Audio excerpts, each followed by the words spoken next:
This event tonight, we really are grateful to the Cinema Arts for providing the Sky Room for us in order to host this teach-in. So we want to give them a round of applause. Susan Troman, everybody in the Sky Room Cafe that helps us and set up, and of course, our friends that Vic, who passed on, but our good buddy Vic and Shar and Dylan and all the directors and the workers here. How many people here are members of the cinema? Oh, we have a good smattering, good bunch of people here. And if anybody else is not, they might want to become one. Okay, good, that microphone works. We're just going to, I'm Brian O'Hare, and I'm working with the Suffolk Peace Network. Thanks. And, we felt the need to do this teach-in because the circumstances that are unfolding now and have been for the last few months are pretty significant. And we find that we're not getting as much information as we really need. So we decided to get a panel together with some folks who really have some information for us, and we could gain from that. Just to basically, I'm going to say a quick hello to the people that are on the panel, which is Mac Beeka from Veterans for Peace, and Heather Cotton from local peace activism, and Sarah Flounders from the International Action Center, and Don DeBar, who is a reporter for CPR Metro News, and will be here before the end. We got 2 hours tonight. It's free. It's open to everybody. The Sky Room Cafe is open for food. No more hot food, but the snacks, popcorn, juices, teas, and things. If you want, just go on over and help support the cinema, buy some food. What else? Again, we're just so grateful to Terry Maroney for videotaping tonight. He does such great work getting these kinds of things out so people can find out more. And the Suffolk Peace Network, which meets here monthly. A lot of folks from Peace Network are here tonight, and from some of the other organizations. So we're going to start it off with if we could test Heather's microphone. Is this it? Yeah. Hello? Okay, we'll make sure that's coming through for the video, and then Mac will speak, and Sarah, and then afterwards we will have time for discussion and questions and answers. And so I just wanted to say briefly, Heather is a writer and an activist and a teacher, and she's a friend of mine for 15 years, I don't even know, but she's a great woman, and she was actually one of the driving forces in putting this together because she's been seeing what's happening, and she has a background in some of the investigations into NATO and to the U.S. imperialism over the years and stuff. So I will just let her explain what she's got for us tonight. Thanks. I just want to say that when Brian and I talked about doing this, I said, let it be a teach-in. Because if you remember the teach-ins of the 1960s, and it looks like there are people here who probably do, that's how we learned what happened in Vietnam, and that's what informed a movement against a war that was successful. We were able to turn that war around. Certainly the Vietnamese did it more than we did, but we really organized the people, and some of us were young then and were really influenced by it. So when we decided to make it a teach-in, it's not just a forum, it's not just to listen. We want everybody at the end, after we finish giving our presentations, to come in and talk and tell us what you think and your ideas, and if you disagree or what. So, okay, I was supposed to go second, and I hardly ever make speeches, so. You teach. We call this, I know, it's not the same thing. We call this Why Ukraine, Why Now? That was Brian's name. So you have to think about that. Why Ukraine? Why now? The answer lies in economics and history. Economics first. The wealthy, their financial institutions and corporations, have trillions of dollars parked in offshore tax shelters. And they're not investing this money because the world economy is in shreds. Low-wage labor is so widespread all over the world, including here, that people cannot afford the products of their own labor. Plus, there's a lot of unemployment. Why would capitalists invest in more production if people are unable to buy? So investment and profits are in privatization of prisons, schools, healthcare, and even the post office in what used to be called public capital. But the really big money, and we know this, has been in my lifetime at least for war, the military-industrial complex. Trillions of dollars, our money, has gone for war. It's 52% of the United States budget. I'm a history teacher. I have taught U.S. history for 48 years. The U.S. began with the genocide of the indigenous, with the enslavement of Africans.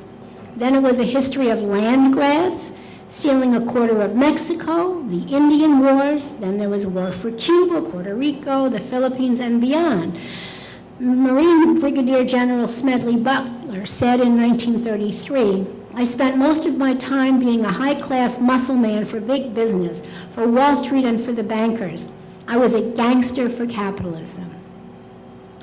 All the wars the United States fought were justified by presidents and promoted by the U.S. press, and they have all been very profitable. In the late 19th century, during a terrible depression, when the gap between rich and poor was huge, and poor workers and farmers were condemning capitalism for their privations, populist Mary Lee said in 1890, "Wall Street owns the country. It's a country of Wall Street, by Wall Street, and for Wall Street." When the so-called robber barons were faced with possible revolution in 1898, Columbia University economist Charles Conant wrote that the United States faced a problem called capital congestion, just like now. The only hope for the U.S. at that time was to become an imperial power and expand our markets and investment overseas. And that's what happened. And this is why Ukraine. Why now? Ukraine is rich, and beyond Ukraine is all kinds of other amazing stuff that exists in Russia and the other former Soviet republics. It's not just oil, it's not just gas, it's diamonds, it's iron, they have everything. A British imperial scholar in 1904, his name was Harold Mackinder, called for the imperial, and he was talking about England and mostly England, he called for the acquisition of Eurasia, and he called that the world island or the heartland, with most of the world's people and resources. It still is, with 75% of the world's people and resources. The ensuing imperial struggle for control over this region was called the Great Game. He named it. Western European powers combined in the Great Game to prevent Russian expansion. The Russian Revolution and the Soviet Union interrupted this from 1917 to 1991. Hitler played the game and lost, but the Nazis killed nearly 30 million people in the Soviet Union. After the fall of the Soviet Union, the game was on again. Since the fall of the Soviet Union, the United States has entered into a program of serial belligerence. Cheney called it endless war, which has meant expensive and murderous U.S. military interventions against the people of Afghanistan, Iraq, Yugoslavia, Libya, Yemen, Syria, Venezuela, Honduras, there are more. And they are now threatening Russia. In 1991, the U.S. and its allies activated the North Atlantic Treaty Organization out of area. That's what they called it. Now they're out of area because it wasn't supposed to go, east. It was supposed to just be for Western Europe. As one British diplomat said, Yugoslavia, which was the first NATO battle, the first war that NATO fought, was, he called it, the foot in the door. NATO has expanded to include dozens of countries formerly part of the USSR or from Eastern Europe. Jimmy Carter's national security advisor, Zbigniew Brzezinski, in 1997 wrote a seminal book called The Grand Chessboard, and he predicted that Ukraine would become a candidate for EU and NATO membership by 2015. The Ukraine, he said, could link up with France, Germany, and Poland to establish a critical core for Europe's future security. He said Ukraine, Azerbaijan, South Korea, Turkey, and Iran could play a role of critically important, and he called these geopolitical pivots. Now, the people who talk about geopolitical, that's a Hitler thing. Talking about geopolitics, that's what Hitler talked about. He also talked about the heartland, by the way. This book is viewed by many to be a blueprint for U.S. world domination. I recommend reading it, although take it from the library, don't buy it. In the past year, the U.S. and many of its media outlets have endlessly demonized Vladimir Putin, propagandizing the repression of Pussy Riot, condemning Russia's regressive position on gay rights, and denigrating the Sochi Olympic Games. Then, Brzezinski, on March 3rd, compared Putin to Hitler in a Washington Post editorial.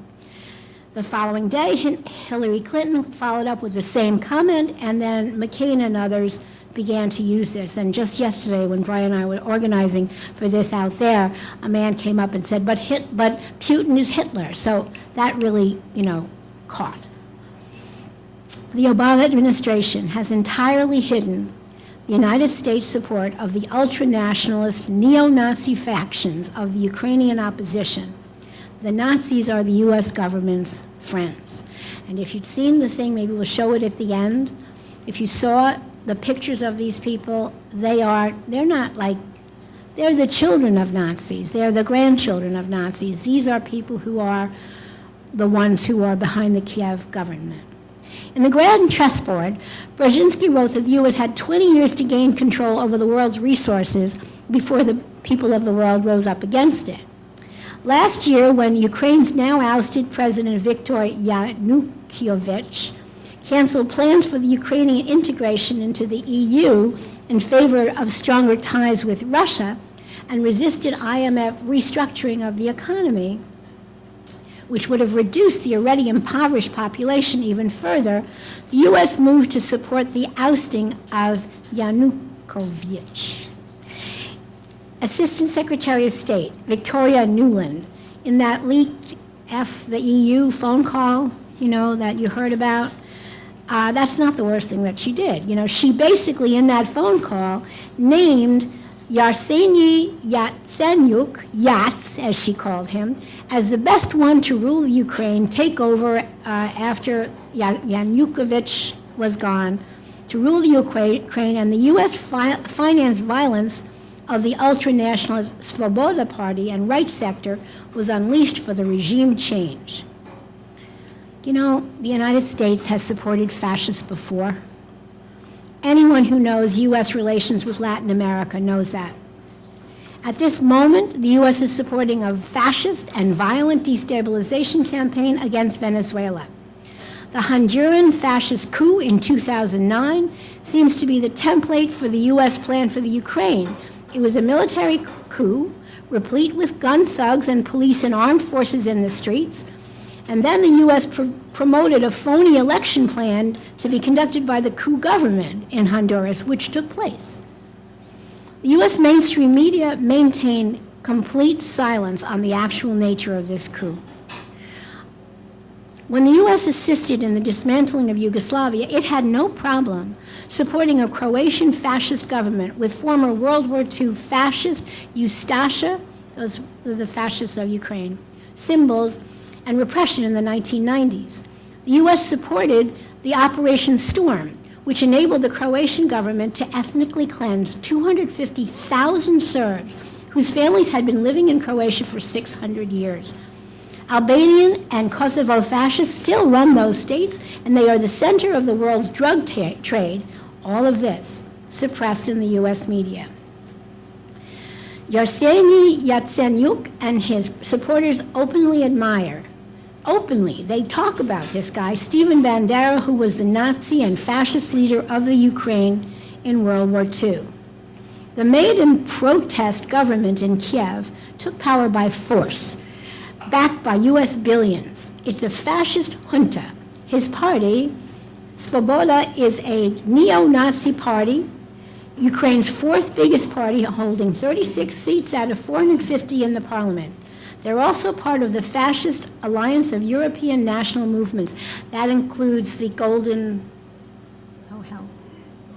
the one from Golden Dawn from Greece, and some of the Nazi parties that are in France, and some of the fascist parties that are in England, and more.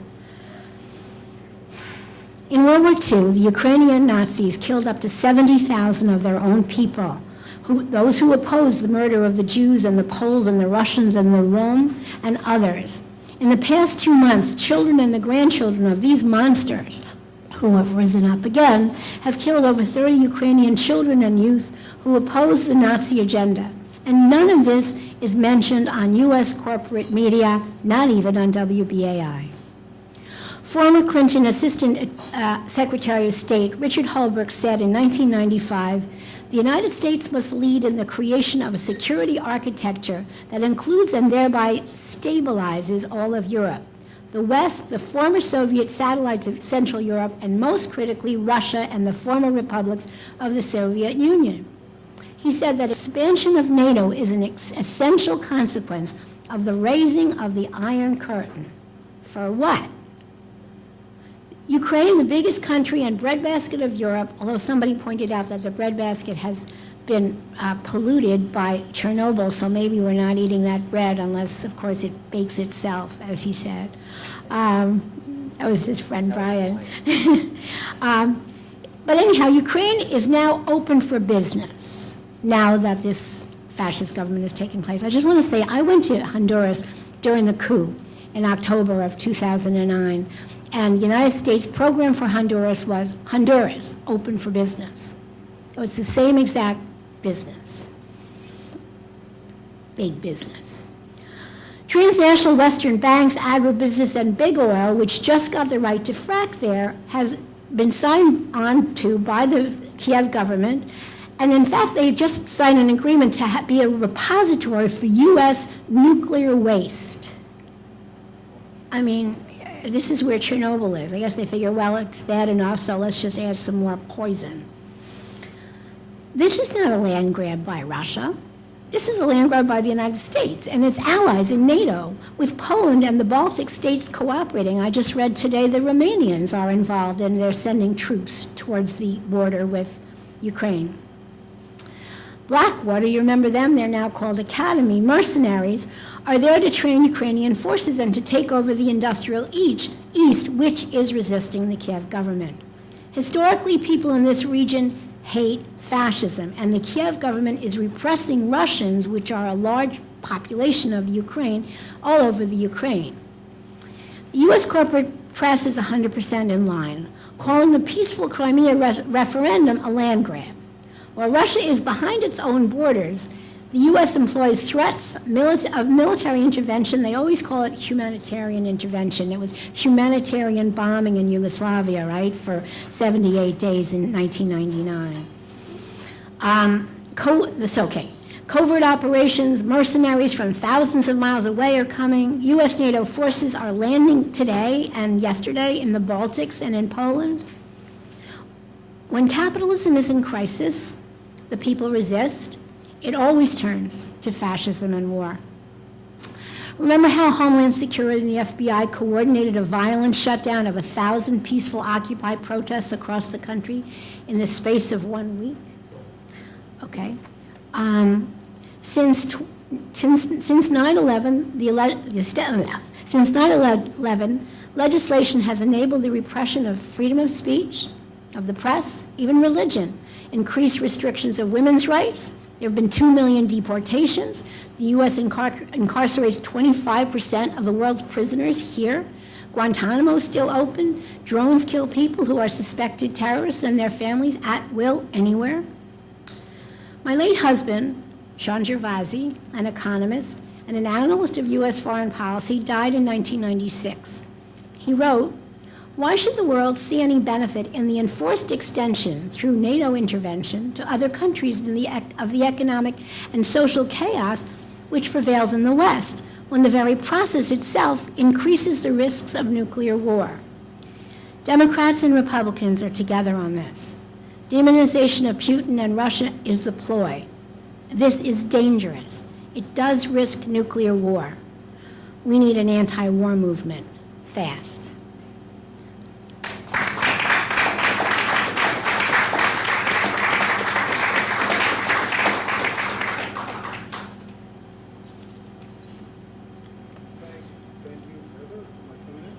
Thank you. Whoa, thank you, Heather.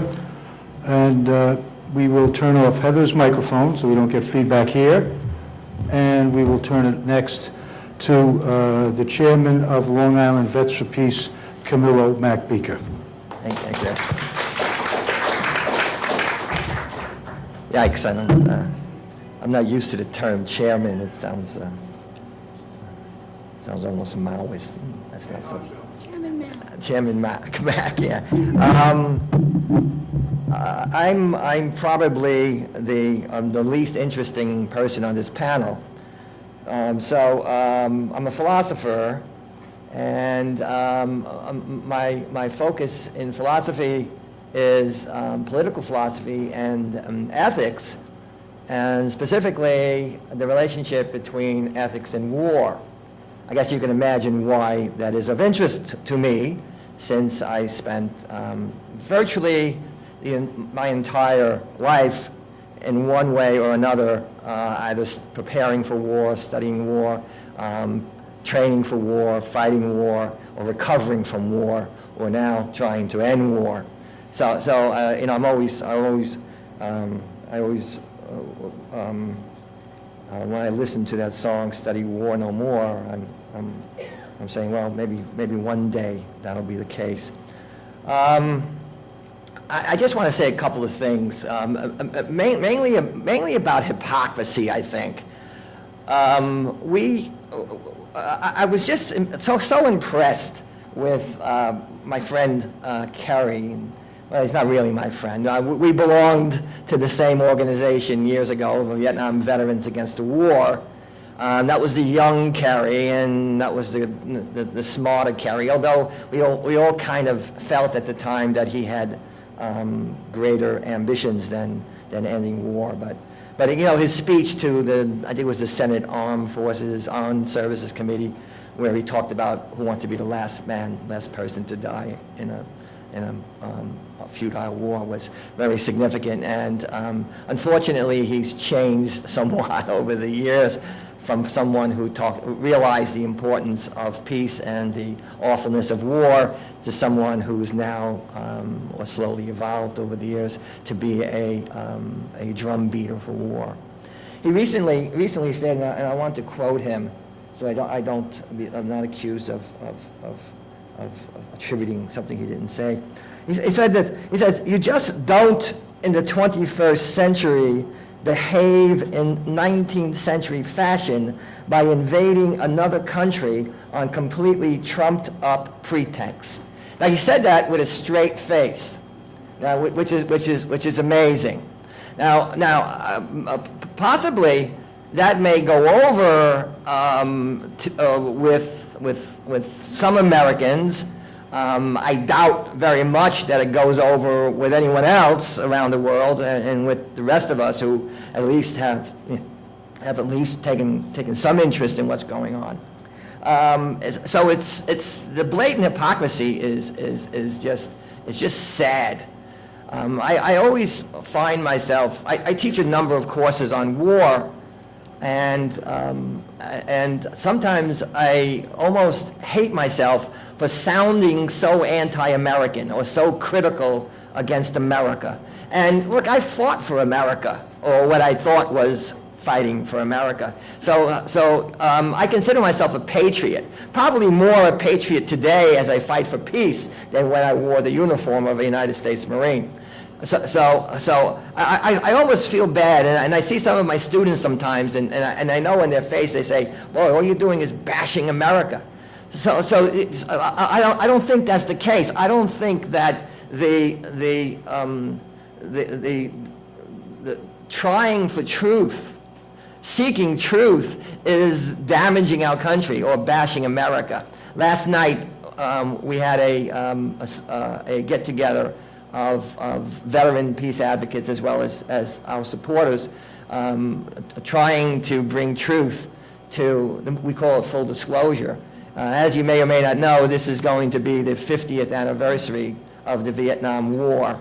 I'm not sure how they gauge it from the beginning, from the Gulf of Tonkin incident, which never happened, by the way. And so they say in 50 years. So Congress has mandated this 13-year commemoration of the 50th anniversary of the Vietnam War. So if you Google that on the web and you find their website and you read through it, you'll find not a semblance of historical fact there. I mean, it's just the same old lies and deception, the same old mythology, the same old fantasy that we've heard about the Vietnam for years. So it's important, I think, for us, and that's why we kicked off this full disclosure event, because we're trying to tell the truth about war and our involvement in Vietnam. And I think that's important too here. I think we need to tell the truth and to know the truth about the Ukraine. My students always ask me, he said, well, how do I find out this truth? It's only a matter of perspective, your perspective and their perspective. So how do we know what's true? Or is there really truth? Or is it just a matter of, I think there is truth. I'm not a relativist by any stretch of the imagination. I think there is fact and there is truth. And I think we need to find it. Admittedly, truth is becoming more and more difficult to find, and as the mainstream media is becoming more and more controlled by the powers, by the corporatocracy, and the corporatocracy pretty much runs our government. Truth is really more and more difficult to find, as Heather made clear. I mean, we just don't hear this stuff. We just don't hear this stuff on the mainstream media. We get liberal papers like the New York Times alleging to have photographic evidence that Russian military is operating in the Ukraine now, fostering unrest and chaos. And they had the pictures of Russian soldiers in Russia, and then they said, oh, here he is again in the eastern Ukraine. So there's evidence that the Russians are involved here. Well, lo and behold, the individual, the photographer who took those pictures, came out and said, no, that photograph wasn't taken in Russia. They were both taken in Ukraine. So rather than come out and say, well, oops, we made a mistake, they kind of just passed it over.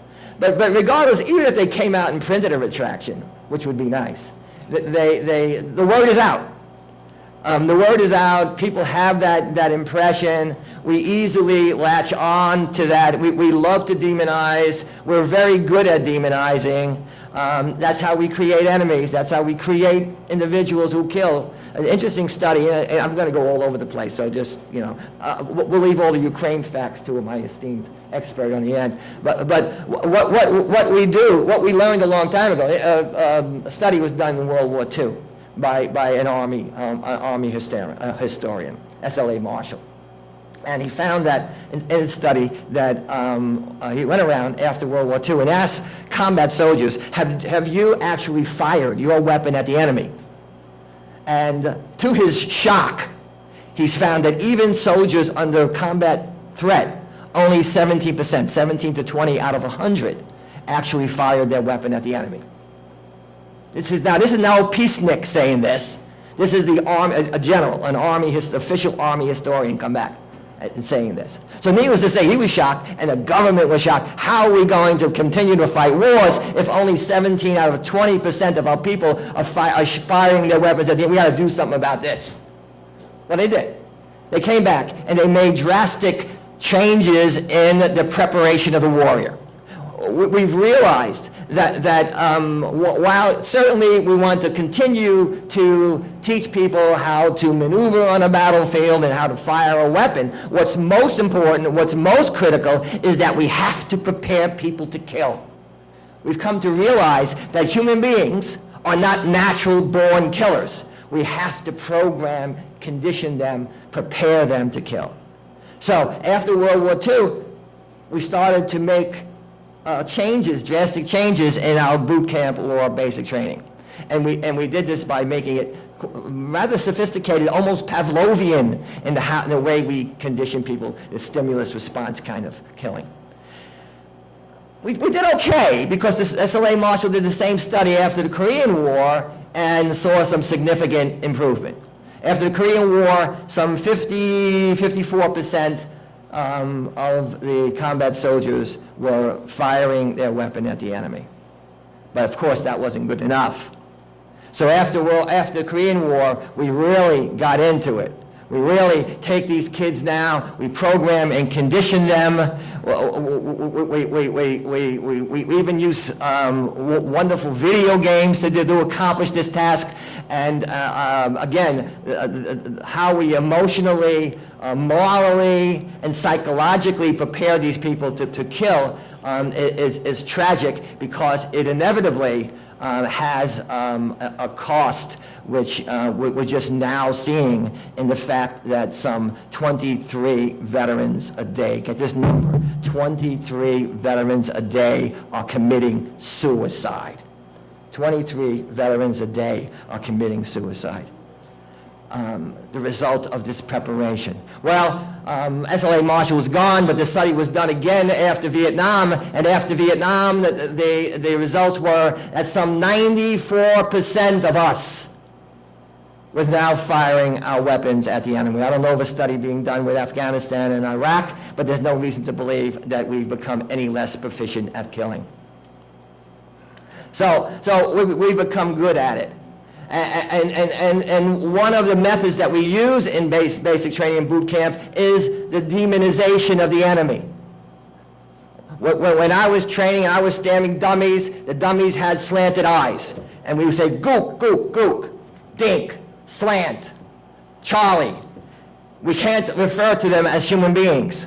And World War II has some of that too. I mean, it was Kraut and whatever. And now it's Haji and Towelhead. So this is a process that we use. We can't acknowledge the fact that these are human beings that we're killing, because it makes, interesting as a philosopher, as an ethicist, it's an interesting, I may not agree with it, but it's an interesting conclusion that SLA Marshall made as a result of the study. And that conclusion was that human beings are intrinsically, inherently adverse to killing members of their own species.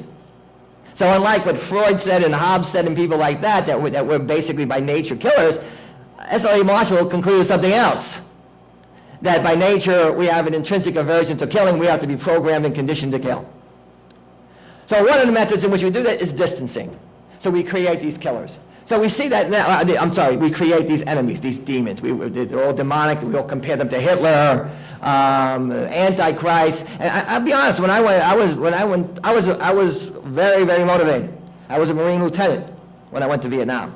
So I was a gung-ho, kill them, let God sort them out kind of guy. So I bought on to all this. So when I was sent to Vietnam, I was sent to Vietnam to exorcise demons. I didn't go to kill human beings. What's problematic about that, of course, is at some point, the realization comes that, you know what? These are human beings like me. There's a classic scene. I hope you have. You expect me to talk about Ukraine, and again, I'm going to leave it there, but I'm just going to ramble on. You can just yell at me later. There's a classic scene in All Quiet on the Western Front. If you haven't read that book, or you haven't read it lately, go read it. Such an important book. There's a classic scene in there where the French, the soldier, is coming back from attacking the German lines, and he jumps into a foxhole. And he's waiting there to try and get back to his own lines, so he's hiding out.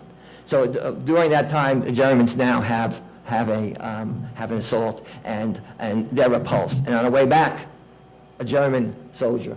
Am I out of time? Oh, okay. A German soldier jumps into the foxhole along with the French soldier. And the French soldier's immediate reaction is to stab him. But what's unfortunate was that he didn't die, by the way. He slowly died. And as the German soldier was dying, the French soldier saw his humanity. He reached into his pocket and pulled out his wallet and showed the pictures of his family and his child. And the realization that this is not a demon. And he says, in the classic remark line, he says, I was not killing you. I was not killing a human being. It was an abstraction that I was killing. If I had known you were a poor sod like me, I never would have killed you. Why don't they ever tell us that you are just like us, that you have mothers who grieve for you the same way we have mothers who grieve for us? Well, they don't, because we need to kill. And so we got to be careful of their programming. The programming is even more sophisticated now. They have more control of the news outlets and the media to be able to work on us. Our children are being insensitized and dehumanized with violent video games, shooting things. America's Army, which is the most popular video game among children, you know where that comes from? You know who makes that? The Army!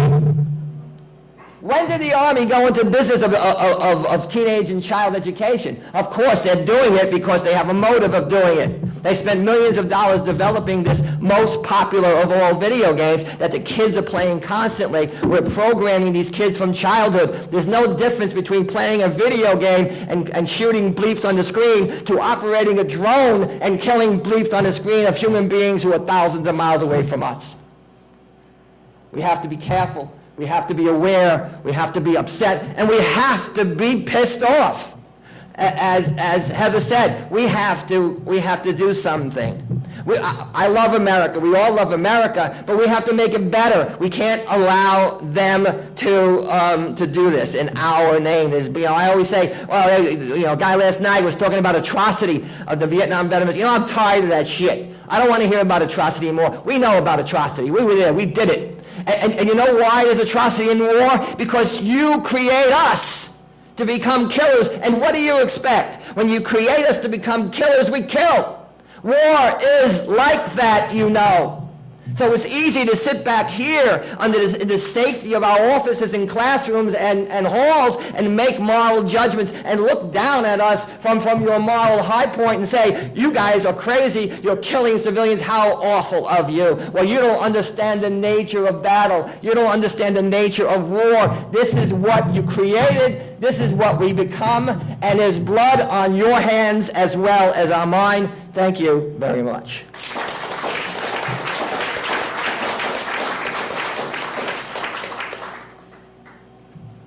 I asked him to come and speak.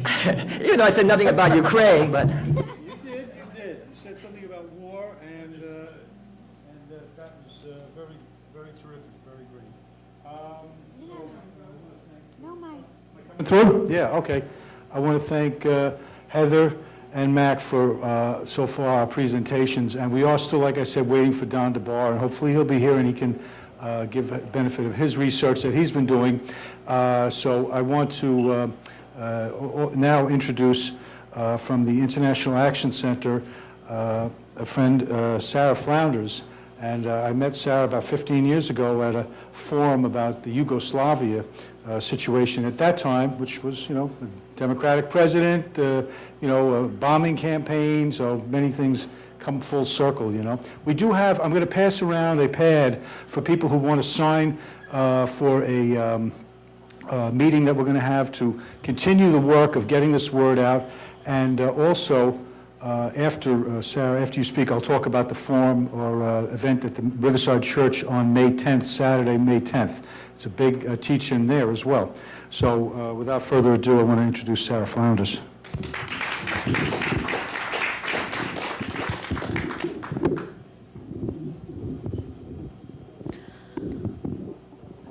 Well, first let me thank Brian and Heather and the Cinema Arts Center. And I'm very glad to be speaking after Veterans for Peace because it's such we need to be reminded of the horror of the war that's coming and what's being planned, and the level of war propaganda. You know, every other country is blamed, and yet the corporate media is more powerful here than anywhere in the world.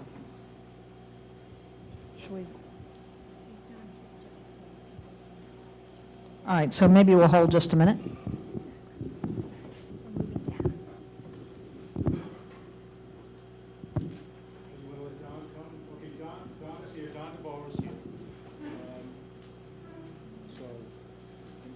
Sarah, you'll continue? Yeah.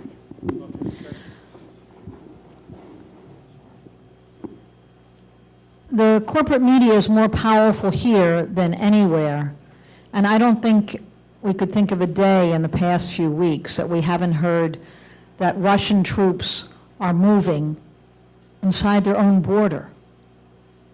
I mean, that's sort of an interesting news line, right? And how dangerous that is, that they're moving troops inside their own country. Now, what's not being told to us is that there are thousands and tens of thousands of US and NATO troops moving into the entire region. And just to take news from today, in Romania, moving anti-aircraft guns, trucks, ground-to-air missiles, moved via Bucharest to the Black Sea. War games and exercises planned with Romania, Bulgaria, Macedonia, in the south of Macedonia. Destroyers moving into the Black Sea. Other ships and quite a number of planes into the Baltic Sea. And we should consider even, what is NATO? It's such an amorphous word to the average person here, but this is a US military command that has expanded since the end of the Cold War, at a time when there was a pledge coming from Secretary of State Baker and German Chancellor Kohl that if Russia withdrew troops from East Germany and disbanded the Warsaw Pact, NATO would not move 1 inch to the east. And what has happened is that there's been an expansion to 12 countries, right to the border of Russia. 3 former Soviet republics and 9 countries of Eastern Europe. So there's been a very dangerous expansion, but the expansion of NATO into the Ukraine, that is where the line was drawn. Now, the other part of the media lie that it's always important to take up is everything that's happening in the Ukraine is simply blamed on Russian agents and Russian people in the Ukraine, as if they hadn't always been there. I mean, Ukraine is a country where the borders have been redrawn again and again and then again. It's not that the people moved, it's that the lines kept changing. But what's going on in the Ukraine was there was an elected government, corrupt, yes, most politicians are, that's a fact, but overthrown by a fascist grouping that had enormous support in the media here. There was hardly a day that went by, November, December, January, February, where we weren't told that there was an occupation in Kiev. They were always referred to favorably as revolutionaries. For those of you who saw the video just beforehand, they're wearing swastikas and Iron Cross and giving Nazi salute. These really are fascist organizations. And it's no surprise what has been the US role. That's also on tape. It was all over the internet, the famous the EU of Victoria Nolan, Assistant Secretary of State. But what's important is she was bragging, and as she did several times, that the US had invested more than $5 billion into the, quote, democracy movement of the Ukraine to bring about this change.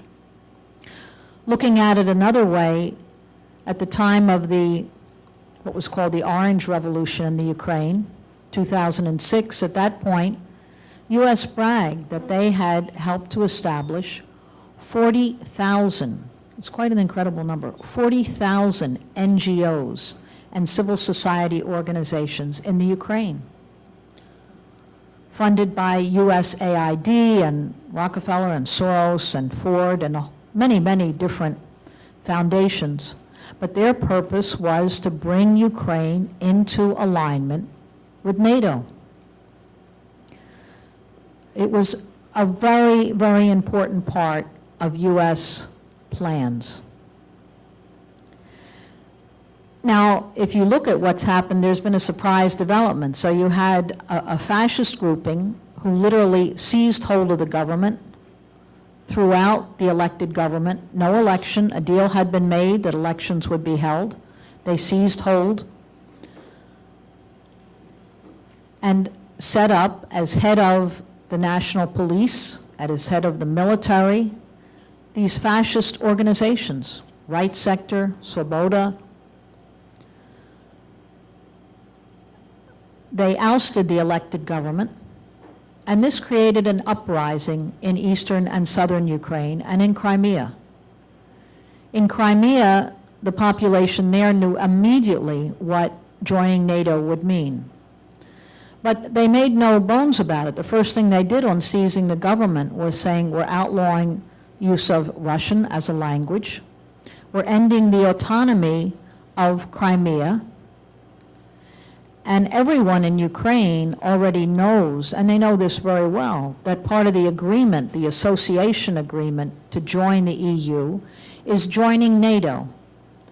That means that the Russian Navy base in the Crimea, it's been there 239 years, reverts immediately to NATO.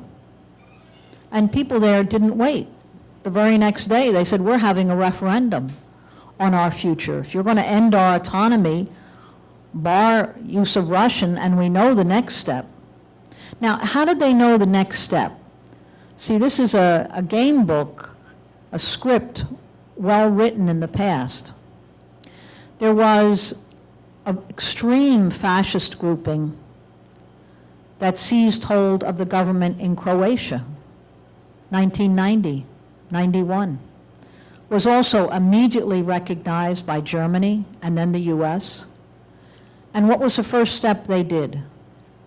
They outlawed Serbian as a language, and they began a process that led to the expulsion of more than 200,000 Serbs from Croatia. The Serbs had lived in Croatia hundreds of years, hundreds, and yet suddenly pensions were canceled, evictions from public housing, from apartment blocks, firing from all state jobs, and expulsion from the land. Now, this is something well understood in Eastern Europe and in the Ukraine.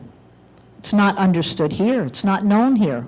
Who of us here knows what the Ustasis did in Croatia to the Serbian population or in Kosovo? It's important, though, to recognize in another part of the world, this is very well known. And so the immediate connection in Crimea for the Russian population is a law outlawing their autonomy, outlawing their language. So they said, we're taking matters into our own hand. So there was a referendum in Crimea, and they withdrew from Ukraine, joined Russia. Now, of course, anywhere that this has happened the other way around, a grouping aligning itself with the West and with NATO, there's been immediate recognition, immediate. This was certainly true in Yugoslavia, in the whole entire breakup. Every one of the separate republics recognized immediately. But for Crimea to do this, why suddenly the White House went absolutely stark raving mad. I mean, there's no other way to explain the how dare you, and all the messages that this just doesn't happen in the 21st century. And of course also immediately painting it all as the crime is being committed by Russia. They're taking over. Now, the response in East and Southern Ukraine is very interesting because it's really decisive. People's power is always underestimated in the arrogance of power. This is the center of an empire, a huge empire, 1,000 bases around the world.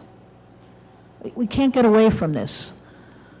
We can have one feeling for our family and relatives here, but the government, we have to know this government represents Wall Street, and it is the center of a huge empire.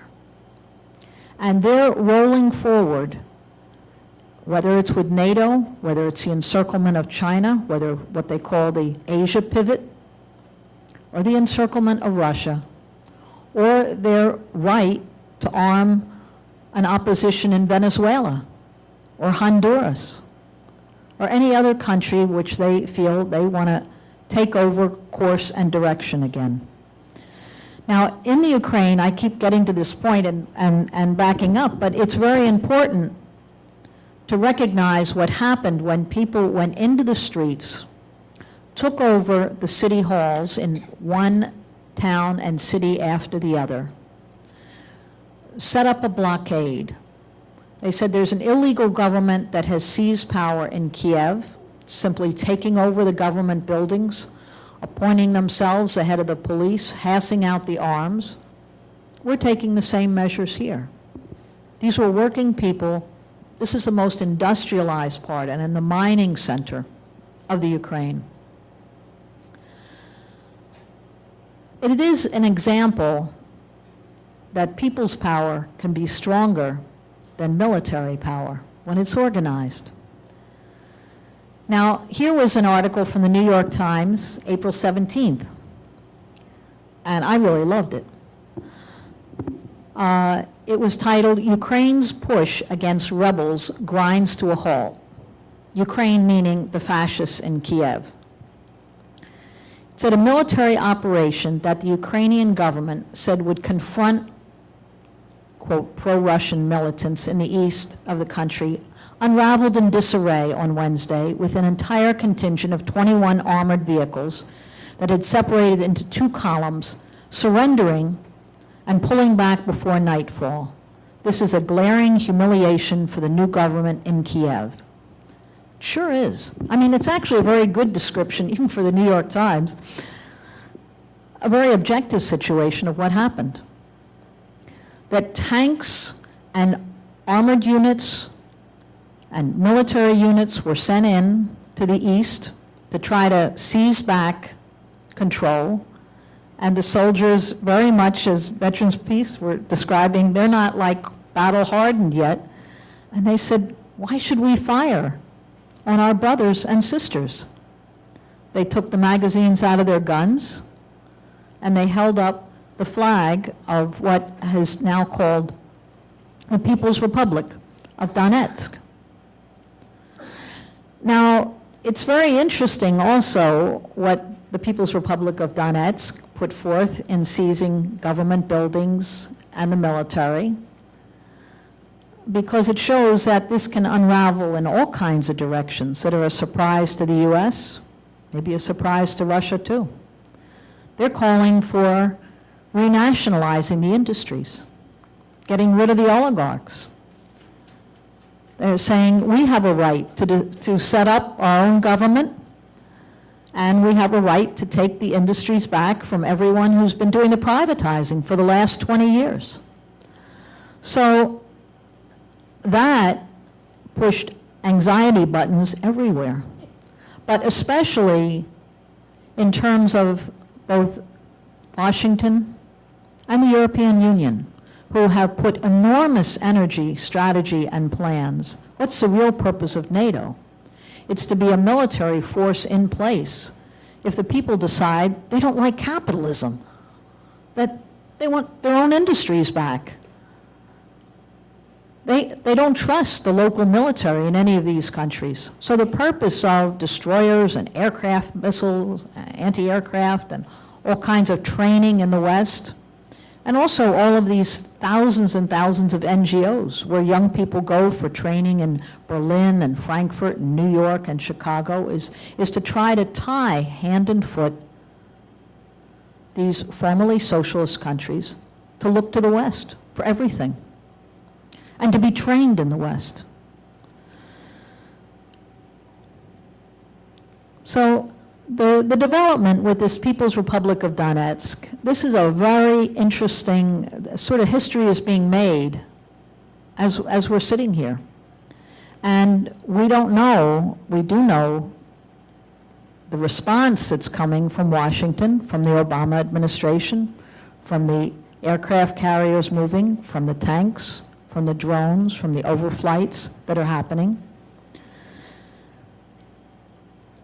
Now, the Ukrainian fascist forces, they next said they wanted to send in what are their elite Alpha Special Forces.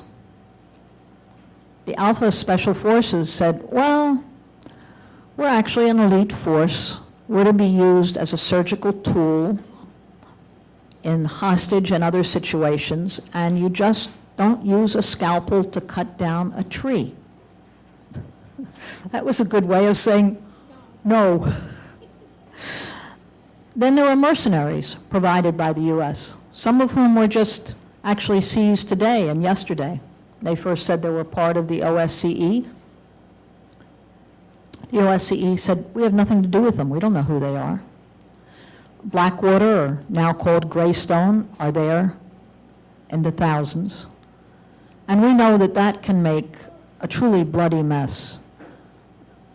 In Syria, where tens of thousands of mercenaries and jihadists have been sent in, paid for by Washington and Saudi Arabia, a third of the population today of Syria are displaced, are homeless. Wars uproot millions of people. And they're the ones who really pay. They're the ones who truly pay. I want to say, I was in Yugoslavia during the US-NATO bombing. At the end of the war, they counted up. They had bombed 428 schools and 14 tanks. There was really no military threat in Yugoslavia. But it was an effort to break the will of the people, to bomb hospitals and schools and communication centers and the electric grid. It was the same thing in Iraq. And to see in Iraq where the number of children who die when the sanitation and sewage is destroyed in a calculated way, and there's no antibiotics. This is really what is targeted.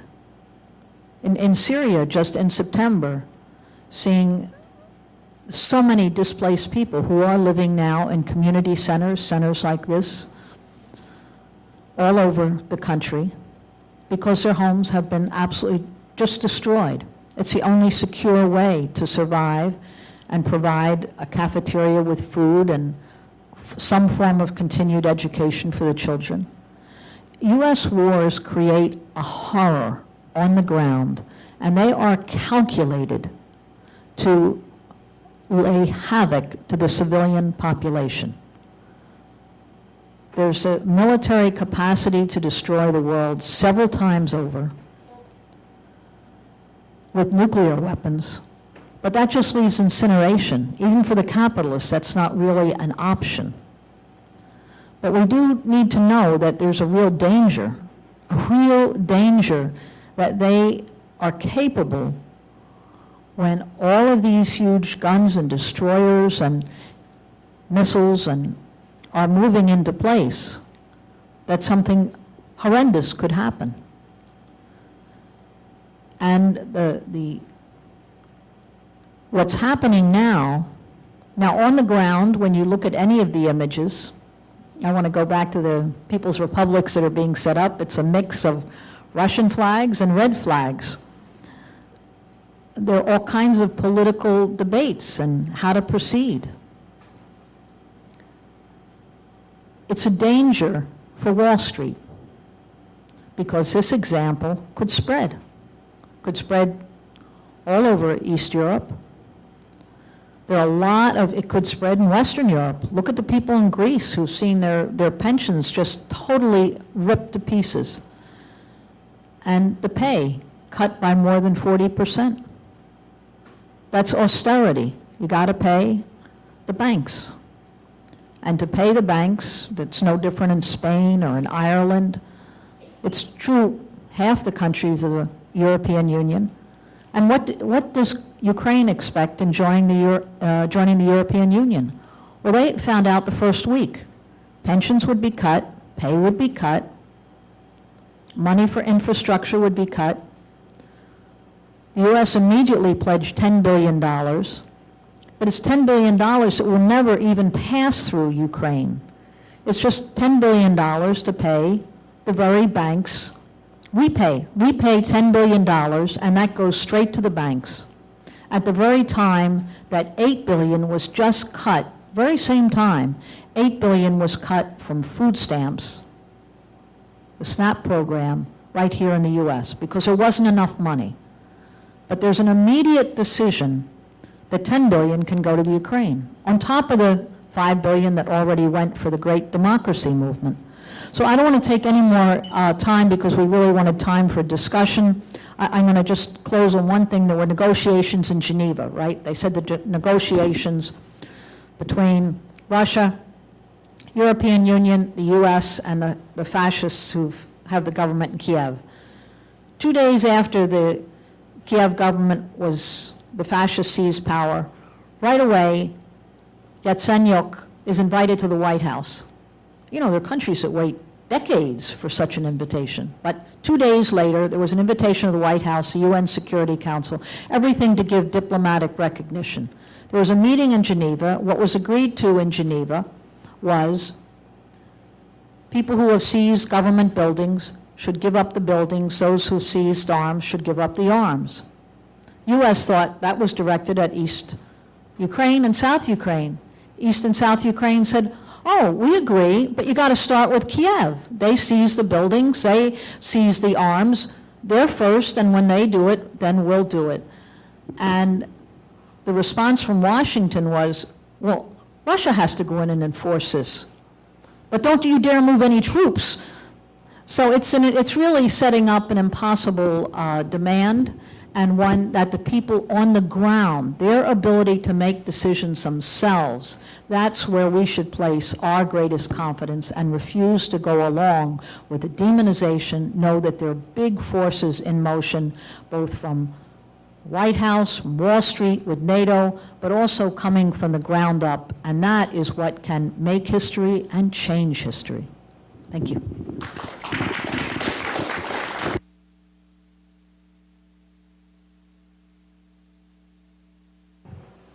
Okay, good. Thank you, Sarah. Very terrific presentation. And we have one more panelist who's arrived. Thank you, Don, for traveling such a good distance and being here with us today. Don DeBar is now a reporter for CPR Metro News and has been a reporter in the past on WBAI and does a lot of interviews with Russia Today, I've seen, and some other places. So really appreciate Don being here tonight, and we'll have your talk, and then we'll open it up for questions and discussion. Thank you. Thanks. How long about, Brian? Take about 12. Okay, good. Good evening, and thank you for coming, and I'm just going to have to hold it. And I apologize for being late. I think where I want to start is with the big picture, the global context, geopolitical context first. And I don't know if Sarah started there already, or maybe it's going, okay. We could start at the post-World War II period where you had the United States moving into the position of successor to the global empires of Britain, France, Spain, whomever else was left in, you had Belgium and others. And sort of consolidating control through a variety of mechanisms, direct control, partnerships, around the world, leaving in position the military assets that they had sent around the world to engage in a two-theater war in Asia and in Europe and in North Africa and the Middle East and such. And then from those routes to expand in place, furthering a strategy against the new rival, which was the Eastern Bloc countries, originally Soviet Union, and some of the countries to the west of the Soviet Union in Eastern Europe, and then the Chinese Revolution, 1949, and some other nations in the Asian theater that came into that orbit, as they used as a term of art back then. And from the beginning, the strategy that Winston Churchill had announced at the beginning of the Soviet Republic in 1918, I think he made the statement, the attempt was to encircle it and smother it in its crib, I think was the term he used. And so that strategy was employed in Europe. The U.S. invested heavily in Western Europe. You started to see on the map an encirclement of the Soviet Union and then what became the Eastern Bloc over a period of time, and moving along through the Balkan states and the underbelly of the Soviet Union and around China and Taiwan and Japan, of course, and Okinawa. This buildup of forces with everything aimed at the socialist bloc. We fast forward to 1990, 1991, and with a number of contradictory events that took place over that period of time, the rapprochement with China, the tripolar world for a while, and the collapse ultimately of the Eastern Bloc and Soviet Union as a world power, the integration of the former Warsaw Pact nations into NATO, and come more or less to the present day. Along that same line, you had the development of a huge military industrial complex, to use Eisenhower's term, in the West, the militarization of the economies in the West, the development of military Keynesianism, is some termed it, and an apparatus that actually fed rather well economically on militarization and war, where it was facing economic, political structure where preparation for war and conduct of war was actually a drain on the economic activity. There was no analog in the Soviet economies or in the Chinese economy up until recently for that investment to become productive, to reproduce. It was a sinkhole. We have this superstructure of finance and these casino games that go on where the numbers move from column to column, and that passes for economic activity, so that if you're not buying food, and if people are starving, if people are being thrown out in the streets, and people are unemployed, that's not a bad economic condition. My numbers are piling up, the stock market is expanding, whatever, that's a good economic condition. That didn't happen in the Soviet Union. So, anyway, that's a digression. We come to the point where we are now. The Western economies flourished for a while in the 90s. There was expansion into the markets in Eastern Europe to a degree and into Russia. There was a sweeping up of some parts around the globe where the competition was out of the market and those were picked up. You had the rise of really globalization of the American economy, or the deindustrialization of the American economy, and heavy investment in China and India and some other places around the world, and a huge run-up until about 4, 5, 6 years ago now, when the House of Cards collapsed, and suddenly all of the triumphal pronouncements that were made in 1991 kind of fell out of the way, and it started to look like Marx had predicted 100 and some odd years ago. And we're at a point where the Western economies are in a doldrum that they haven't been able to pull out of. And so, opposing that, you have seen a realization among third world countries, among other potential or somewhat industrialized countries, that the model that was offered within this earlier construct, within the imperial construct of development for them, of IMF loans and all kinds of poverty essentially for their people and disempowerment politically, didn't work. And you saw the rise of Venezuela, the development of ALBA, with originally just Venezuela and Cuba, and ultimately reaching several other nations in the region. The rise of BRIC and then BRICS, with about half the human population involved, and a huge potential with the bloc involving the industrial and financial power of China, the military power of Russia, the markets of China, India, Brazil, and South Africa, and others opening up, and starting to see the rise of a global competitor, again, to the imperial construct at exactly the moment that it is in obvious decline. The solution to that problem has not been obvious to the governments, to the policymakers, to the media, and certainly the solution hasn't been apparent to the people that need it, which is most of the rest of us. The foreclosure rate in the United States, for example, hasn't abated at all. There are still a few million housing units, for example, that are in some stage of foreclosure. Every other measure, job creation, the decline in wages and real wages, the debt load on people, all of those things are more or less where they were when President Obama took office in 2008. And similar conditions or more, worse conditions exist when I go from Portugal, Spain, Italy, Greece, throughout Europe, but particularly in Southern Europe.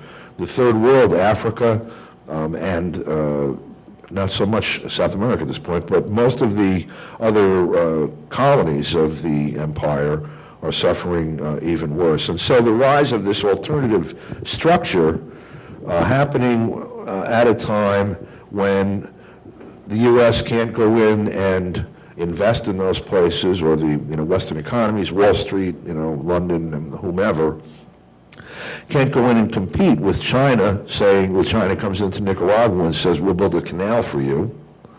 You don't have a bunch of Western companies going in and trying to make a better deal. There basically is no wind left in their balloon.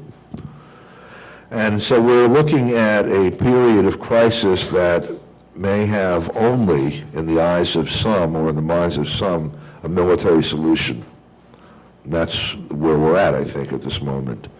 I mean, if you look at not just that sort of sketchy framework of the emerging alternative to the empire, but look on the ground more closely in this hemisphere at the rise of CELAC, for example, where even the non-socialist or non-progressive economies in this hemisphere are now integrating into the economic structure led by Venezuela and Cuba. I mean, it was just hosted in Havana, the most recent conference. You have countries like Honduras that are required by the needs of their own people to participate on those terms at that level. And that is a model for Africa, despite the loss of Libya and the backing of the Libyan government for integration since that country was decimated by NATO. Despite the contradictions that exist in South Africa and Nigeria and the other engines, potential engines of growth in Africa, the actual needs on the ground are so severe in those places that there is going to be a point in time when the people start doing the same thing there that they're doing in Donetsk and other places right now, and that they have already done in a number of countries in Central and South America. If this is obvious to me and to others, it is certainly obvious to the people that make policy here, and so they have to have a response. And they have invested in almost nothing else in the last 50 or 60 years relatively speaking, but military power and soft power, CIA, whatever that whole apparatus you want to characterize it as, the NGO complex, the entire mechanism of manipulating events, controlling events, and imposing your will on another party. So we're looking 100 years after 1914, where you had two blocs accidentally stumble into a world war, where the United States now has military power up against the borders of Russia everywhere with the exception of Ukraine, Kazakhstan, Mongolia, and China, moving to forward base their troops into Ukraine, and you can bet Kazakhstan will be the next move. What does it mean? I went to the Soviet Union in 1990, June, I think. I took a train from Leningrad to Warsaw in Poland. This was, months after the fall of the Berlin Wall and the withdrawal of Poland and Czechoslovakia from the Warsaw Pact. And when we took the train from the Soviet Union to Poland, there was a point at the border where the train stopped. You had to get out of the cars. They lifted the cars up off the carriages on a crane and moved it over to another carriage on another track, which had a different gauge. And the reason for that was that they had decided back after World War II that never again would the Germans or anyone else ride into the Soviet Union on a train. And so the trains that came from that part of Europe stopped at a certain point, and unless you had the cranes and all the toys to ride the new ones, you couldn't get in. You had to get in by other means. Now, it sounds antiquated, given ICBMs and jet fighters and bombers and all of that, but there is a very strong, still to this day, a very strong memory in the Russian people who lost 30 million, I don't know, tens of millions of people in World War II at the hands of the Germans. Very strong memory of that invasion. And if you look at a map of the invasion of the German armies during World War II that caused all of that damage, and then lay it next to a map of the forces, the conventional forces deployed by the United States now around Russia, it looks like a child designed this, and the Joint Chiefs of Staff designed this. They have to be extremely frightened about what the implications of this are. You have, I heard Sarah running down some of the most recent events with the deployment of troops to Poland and request for deployment of troops from the acting government in Ukraine. You've had the installation of troops in Romania and Bulgaria and the three, the Republic, Latvia, Lithuania, and Estonia. Thank you. For years, bases there. You have the entire Pacific military apparatus, forward based in Japan. You could practically fly a paper airplane to eastern Russia, to Vladivostok from there. And they have to be looking at this new adventurism that's been demonstrated in Ukraine, first in the context of the war on Libya, which was a political betrayal in the eyes of the Russians at the UN. The U.S. was talking about there being a humanitarian crisis in Libya at the time. The line that was sold to us was that this was another manifestation of what was then called the Arab Spring, that people were out in the street to protest this brutal dictator that had lorded over them for 40 years, and that they were met with gunfire and also with jet fighters strafing them. And to do away with the jet fighters and to try to equalize the forces on the ground, the United States sought at the Security Council a no-fly zone. The Russians and Chinese sort of said, well, okay, we won't stop you from doing that, just we want to keep an eye on you for that. A number of others, including South Africa, who was sitting on the council at the time, also allowed this to happen, and shortly after, within a week, I think, after the resolution was enacted, the U.S. was bombing Tripoli and bombing Libya, and ended up bombing it for 8.5 months after that. And as they said, they were not involved in a regime change. They decimated the political, military, social infrastructure of the country, and ended up presiding over the murder of the guy they held out as the leader, Gaddafi, and gloated over it. We came, he saw, he's dead. They saw that happen.